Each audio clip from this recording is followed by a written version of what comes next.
Will Smith dilarang menghadiri ajang Piala Oscar selama 10 tahun oleh Akademi Film Hollywood. Larangan tersebut diputuskan setelah Will Smith, pemenang aktor terbaik, menampar presenter Chris Rock di atas panggung pada upacara Academy Awards 12 hari lalu.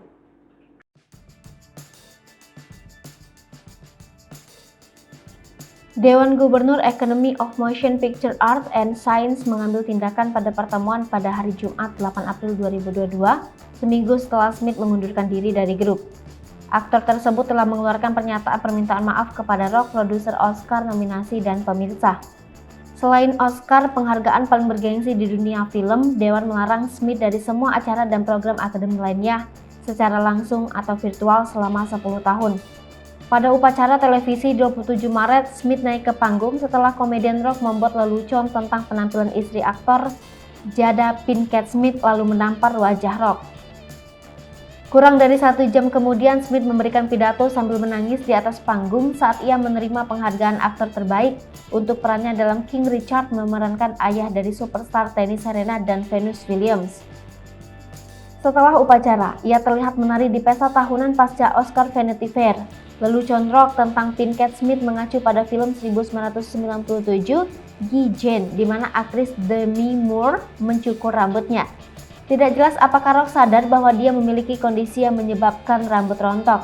Akademi tersebut mendapat kecaman karena mengizinkan Will Smith untuk tetap duduk di kursinya di Dolby Theater di Hollywood setelah ledakan itu dan membiarkannya naik ke panggung untuk menerima penghargaan.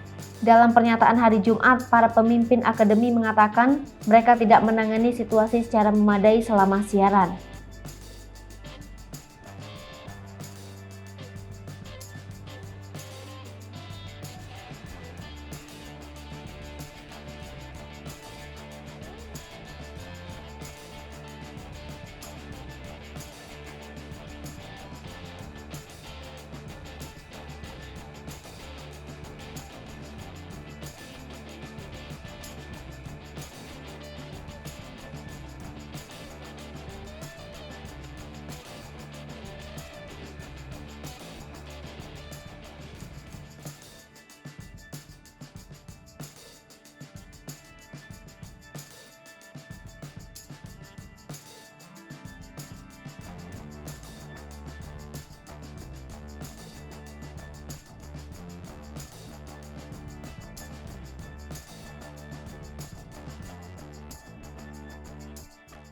Hai pemirsa Sri Popo TV, jangan lupa komen, like, dan subscribe, serta tonton terus berita-berita terupdate